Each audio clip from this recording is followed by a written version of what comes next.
Hola apasionados y apasionadas del mundo inmobiliario.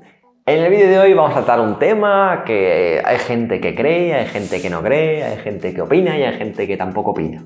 Y es el tema de que si los valores de la inmobiliaria, ya que hay muchas compraventas, hay gente que está invirtiendo mucho en inmobiliaria, van a provocar un nuevo boom inmobiliario como en el 2007-2008. Anticiparos que los datos no apuntan a ello. Y esos datos los voy a analizar hoy aquí con vosotros y luego podéis dejarme vuestra opinión aquí abajo. Y he dividido el contenido de este vídeo en 5 aspectos importantes a tener en cuenta para poder valorizar esto desde los datos, desde una realidad existente, disponible para todos y que todos podemos analizar.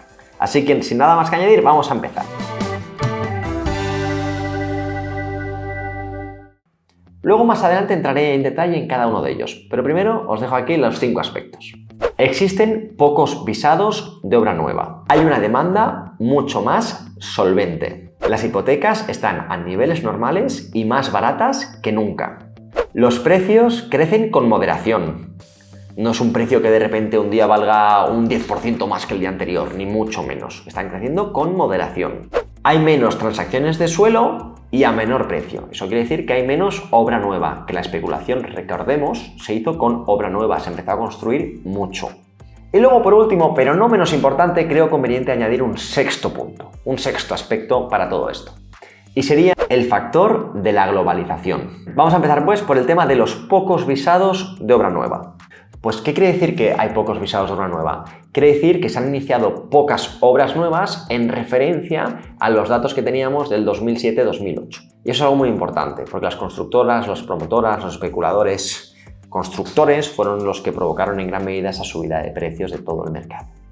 Entonces, yo creo que nunca volveremos a llegar a los niveles de visados o aprobaciones para obra nueva que había en aquel entonces, ni mucho menos. Estaremos muy lejos y difícilmente los alcanzaremos en un futuro cercano a medio e incluso a largo plazo. Aquí os dejo la gráfica, que ahora la veréis, donde podréis ver la barbaridad que existía.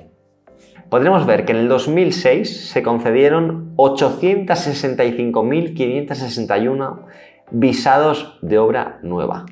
Eso es una barbaridad. Y como podéis ver la evolución de la gráfica, hasta el día de hoy, 2021, ha llegado a 67.304, con un máximo en el 2019 de 106.266. 8, algo veces menos de los visados que habían en la crisis del boom inmobiliario. Esto es un muy buen indicador que nos dice que estamos haciendo las cosas bastante mejor de lo que se hizo en aquel momento y que el crecimiento que está habiendo, si existe, y es verdad que existe, no tiene nada que ver con el crecimiento especulativo que hubo en aquel entonces, sino que tiene un crecimiento sano. Luego el otro aspecto que había que comentar era una demanda más solvente. ¿Qué quiere decir que hay una demanda más solvente? Se suele mirar para saber en qué punto está el mercado inmobiliario, ¿no? La solvencia por hogar, ¿no? Cuánto gana cada hogar, cada unidad familiar en España. ¿Cómo sabemos que eso está mejor que en el 2007, 2008 o 2006? Pues bueno, se hace a través de mirar el indicador del endeudamiento medio de las nuevas hipotecas, llamado LTV. O dicho de otra manera también, el esfuerzo que deben de hacer los particulares, las familias, los hogares, para poder afrontar estas hipotecas, ¿no? ¿Qué esfuerzo tengo que estar de comer para pagarla? Todo este tipo de acontecimientos de importancia son los que se tienen en cuenta para mirar esta solvencia. Y por los datos reales, los datos que existen, se puede apreciar que esta afrontación tiene unos niveles saludables y positivos respecto a aquel entonces que la gente lo pasó muy mal, ¿no? Es decir, a mucha menos gente le está costando pagar las hipotecas de lo que ocurría en el 2007-2008. Se están pudiendo pagar con mucha mayor frecuencia y en mucho mejor grado, mucho más positivo y mucho más saludable de lo que ocurría en aquel entonces, que todo el mundo pues, se pedían hipotecas y no se podían pagar. Estamos hablando de que este esfuerzo, según los datos, se sitúa en torno a un 30% de toda la gente que tiene hipotecas frente al 50% que hubo en el 2007-2008. Antiguamente era la mitad de la gente no podía hacer frente a sus pagos de préstamos hipotecarios.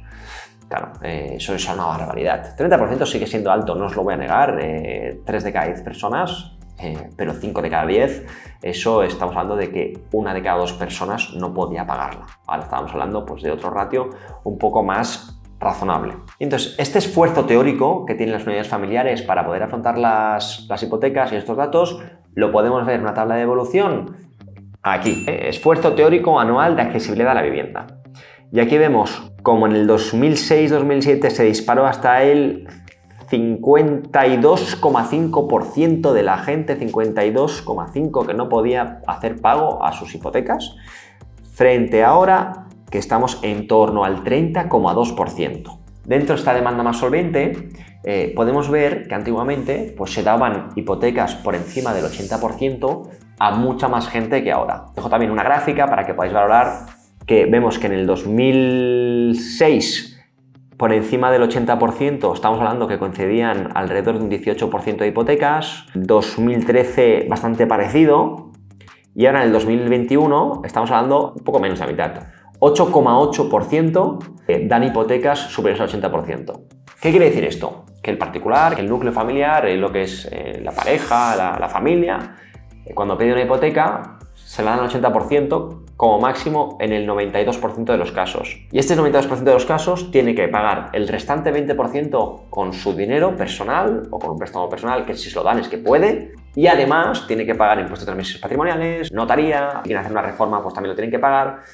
Ya no existe la famosa hipoteca al 100%, es muy difícil de conseguir y pocos bancos la conceden. Estamos viendo que solamente el 8,8% de las hipotecas que se solicitan hoy tienen un préstamo concedido superior al 80% del valor de escritura o de tasación si es menor. Y luego las hipotecas, como bien mencionaba, están más baratas que nunca. Ya sabemos que el Euribor pues, está por debajo de cero, se mantiene allí y por tanto a tipo variable pues muchos bancos difícilmente te la conceden y quieren que la hagas a tipo fijo. Pero bueno, tiene pinta que el Euribor pues, lleva desde el 2016, desde julio, junio, mayo, enero del 2016 empezó a caer, en febrero ya estaba por debajo del Euribor y no ha vuelto a subir por encima del 0%, ¿no? Entonces las hipotecas con Euribor ya pues tienen poco sentido porque nos tendría que pagar el banco a nosotros y eso no va a ocurrir nunca. Y actualmente pues los tipos de interés, debido a todas estas circunstancias, cuando hablamos de tipos fijos, los encontramos alrededor de un 1,5, un 1,75 e incluso menos. Pero es que antiguamente en la crisis estamos hablando que los tipos habían llegado al 5 y al 6% esos tipos de interés. Eso es una barbaridad comparado con lo que está ahora. Por tanto, es dinero más accesible, son más fáciles de pagar los intereses y eso ayuda mucho a acceder a vivienda y por eso se vende más y es más sano porque no se ahoga uno pagando intereses del banco. Si podemos ver aquí, os adjunto también una tabla con el tipo de intereses para que podáis ver el tipo de interés medio en España de las hipotecas, cómo ha ido decreciendo desde la crisis del 2008-2007. Y luego podemos ver también que los precios crecen con moderación. Lo que he comentado antes, no vemos que de un día a otro, que de un mes a otro hacen flasca. No, eso tan drástico puede ocurrir, pero puede ser simplemente que algún iluminado pues está poniendo esos precios por allí. Pero no es algo real, no es algo contundente. Al final lo que es el precio de escritura, el precio final, el precio de cierre, donde vas a comprar, no vas a comprar tan caro. No. Como podemos ver aquí la evolución, el valor tasado de vivienda libre, podemos ver 2008 primer trimestre, el precio del metro cuadrado eran 2.101 y 2007 estamos hablando que eran 2.000. O sea, estamos hablando de 100 euros el metro cuadrado en 4 meses. Claro, multiplica eso, ¿no?, por los metros que pueda tener una vivienda. Imagínate una vivienda de 100 metros, 100 euros más cada metro, pues estamos hablando que son 10.000 euros. De repente, ¡pam!, en 4 meses, 10.000 euros más. Cuidado, esa subida tan drástica ya no se está viendo. Estamos viendo que ahora, pues desde el, por ejemplo, cuarto trimestre del 2019, la evolución media, estamos hablando siempre media, siempre habrá zonas que suban más, por supuesto, no os lo voy a negar. Estamos hablando en términos generales, ¿no? Si hay una burbuja en España. Siempre hay zonas, por supuesto, que se pegan un crecimiento exponencial, como sí que ha ocurrido en zonas alejadas de las grandes ciudades, donde puede haber casas con terreno, que la gente se ha agobiado por el COVID y se ha querido ir a esas urbanizaciones con más espacio, con más vegetación delante de la playa, quizás si es que hay playa, y eso sí que ha provocado una subida repentina de esas zonas, pero eso se debe a un acontecimiento COVID del momento y que la gente se está yendo de la ciudad. No estamos hablando de una España en general, que es lo que nos importa para conocer si hay un boom o no lo hay, o una burbuja, como queráis llamarlo. ¿Ves? Entonces aquí pues vemos que se ha mantenido entre los 1.652 y los 1.661 desde el 2019. Claro, vemos que es bastante recta la curva. Entonces el metro cuadrado más o menos sigue igual. No ha habido una gran escalada como podía ocurrir en 3 meses, ni mucho menos, y ya estamos hablando de 2 años. No ha llegado a esa diferencia en 2 años. Luego estamos viendo también el precio medio del suelo urbano en euros metros cuadrados en poblaciones de más de 50.000 habitantes. Vemos que también desde el 2007 hasta ahora ha sufrido una bajada y una estabilización muy coherente respecto a la que hubo en la crisis del boom. Podemos ver que la media de suelo en poblaciones de más de 50.000 habitantes en 2007 estaba a 687 euros el metro cuadrado. Recordar que los visados concedidos eran 8 veces más que lo que hay ahora, y eso fue lo que provocó esas subidas de precio en esos terrenos urbanos. Recordar que el suelo urbano no es lo mismo que el suelo urbanizable. El suelo urbano es que tiene ya las acometidas y tienes acceso directo a suministro, hay asfalto, luz, etc. Suelo urbanizable quiere decir que podrás construir, pero hay que urbanizarlo primero, ¿no? Entonces eso pues tiene mucho más costes. Suelo urbano, estamos hablando de suelo urbano en este caso. Pues estaba a 687, llegó a 697 incluso en el tercer trimestre del 2007, y ahora estamos hablando que está la media a 300 euros el metro cuadrado.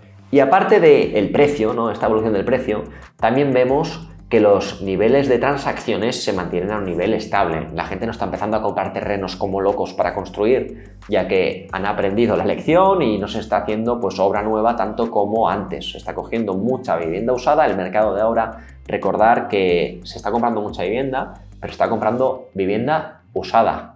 No se está comprando vivienda de primera mano, de obra nueva. Y entonces están provocando pues, que zonas que existían antes, que quizás estaban en mal estado, se renueven, estén en mejor estado, se conserven mejor, y eso ayuda pues también en muchos otros aspectos a la sociedad. Os pongo también una gráfica de las transacciones de suelo urbano en España, ¿no? Porque una cosa es la evolución del precio y otra es la evolución de las transacciones. Con la especulación hubo muchas transacciones, llegaron en el 2005, que fue cuando compraron para luego posteriormente pues vender, a 23.324 transacciones de suelo urbano en España, y ahora estamos hablando que estamos en 8.623, siguen siendo unos números, repito, moderados. Luego, por último, el último aspecto que os he dicho a tener en cuenta es el factor de la globalización, ¿no? No hay que dejar este factor aparte, siglo XXI, con todo lo que tenemos hoy en día de tecnología. ¿Y qué quiere decir este factor? Y aquí es donde quiero que me dejéis la opinión. A pesar de que los expertos pues, que analizan estos datos dicen que no hay riesgo alguno de una nueva burbuja, sí que es verdad que a pesar de que los datos en España sean estos, eso no quiere decir que en el resto del mundo pues sí que se esté viviendo cierto movimiento al alza de propiedades que podría llegar a afectar o a rebotar de cierta manera al mercado español. Entonces, por eso os he dicho al principio lo de la opinión, ¿no? Porque sí que es verdad que los datos en España son estos, todo apunta moderado, o sea, si está moderado, pues que está bien, que no hay de qué alarmarse de momento. Sin embargo, sí que es cierto que fuera de España, como por ejemplo en Estados Unidos, en Australia, en Alemania, sí que es verdad que ya está habiendo una alza importante de los niveles adquisitivos para poder adquirir una vivienda. Ahí están las viviendas, están creciendo mucho, cada vez son más caras, y eso podría repercutir de cierta manera, quizá, en el mercado español.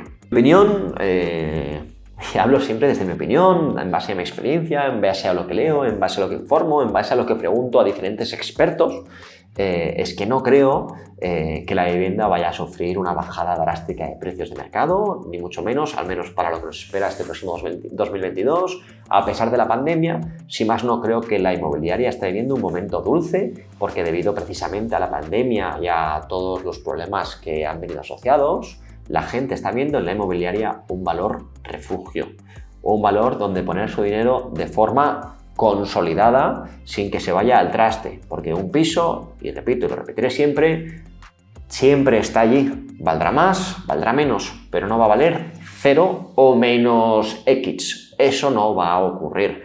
No vas a tener que regalar un piso y encima tener que pagar luego por él, a no ser que hayas pedido una hipoteca, la dejes de pagar, los intereses se multipliquen, lo de siempre. Pero teniendo en cuenta lo que es la normalidad, eso no va a ocurrir, ¿no? Y la gente está viendo esto, ¿no? Que la gente que tiene propiedades, mejores, peores, etcétera, es un valor refugio muy bueno para tener un dinero que quizás hoy en día pues en el banco no es tan seguro. Recordar que en el banco la gente que tenga más de 100.000 euros, hasta 100.000 euros está respaldado. Y ya veríamos qué pasaría si peta, ¿no? No tengas más de ese capital en el banco. Claro, son todo de cositas pues, que hay que tener en cuenta y sobre todo a la gente les gusta poner pues, ejemplos de las grandes cuentas, de los grandes famosos, de la gente que tiene mucho dinero. Pues recordar esto, ¿no? En más de una entidad bancaria 100.000 euros los tendrán respaldados, el resto no. Pues en tanto, la vivienda es un valor refugio muy seguro, a diferencia de otros mercados que están constantemente Habéis podido ver en las gráficas la evolución del precio de mercado de la vivienda en España, poblaciones de 50.000 habitantes o más. Podemos ver que los picos no son para nada exagerados, sino que son más bien estables. Sí, al alza, que eso es bueno, más que a la baja.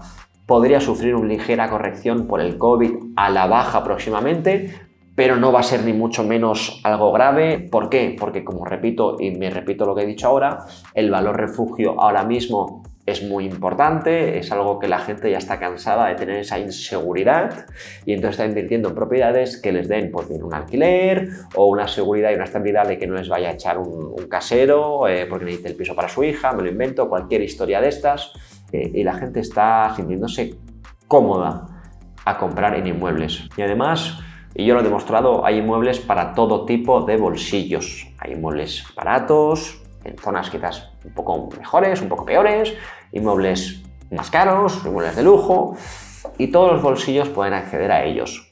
¿Que no te gusta vivir en el inmueble más barato porque la zona no te acaba de gustar a ti personalmente? Bueno, lo comprarán igualmente y esto la gente lo está aprendiendo. ¿Por qué? Para alquilárselo a otra persona y al menos tiene allí un dinerito que le va a entrar cada mes a poder ser asegurado, siempre lo digo, seguro de impagos, muy importante. Y de esta manera, pues, no se va a morir de hambre. Tiene un piso allí, tiene un alquiler que cobra y va a poder hacer frente a sus gastos básicos en el caso de que se encuentre en una situación precaria. No llegaría a encontrarse con hambre. Entonces, esto la gente lo está viendo. Sí que es verdad que la gente pues dice de criptos, de fondos, que se puede ganar mucho dinero y estoy completamente de acuerdo con vosotros. Pero la seguridad que te da un bien inmueble, a mi parecer, es muy diferente. Sí que es verdad que pues, seguramente la gente que entienda habrá ganado mucho más a pelotazos con este tipo de activos y la inmobiliaria, pues yo creo que no se trata tanto de pelotazos, sino más de estabilidad y de crecimiento sano. Y eso es lo importante de la inmobiliaria y lo que a mí me hace continuar por este camino. Saber pues que si voy creciendo por aquí, poco a poco, tardo más, no me preocupa, no es un inconveniente para mí. Ya lo he comprobado en esta trayectoria que llevo, la tranquilidad que me ha dado. Me ha costado mucho de conseguir, no os voy a engañar. Siempre lo he dicho, yo al principio pues me estuve de cosas, luego pues poquito más, y vas llegando pues a encontrarte a ti mismo, a encontrar una nueva vía de vida y vas adaptándote a tus posibilidades, que es lo que hemos de hacer todos. Siempre la mente humana, desgraciadamente, y los caprichos, los impulsos a veces son difíciles de controlar, pero al final es una forma de vida. Y una vez te la aceptas, luego poquito a poquito, pues sí, si te lo puedes dar algún caprichito de vez en cuando, pues te lo das, claro que sí, te lo mereces, eso no lo dudes. No digo que seas un rata, ni mucho menos, pero si eres un tío ahorrador que quieres invertir en inmobiliaria y crees que este es tu camino y quieres un futuro tranquilo, no solo para ti, sino también para tu familia, bueno, yo creo que es un camino maravilloso. Así que bueno, sin nada más que añadir, un abrazo y nos vamos viendo.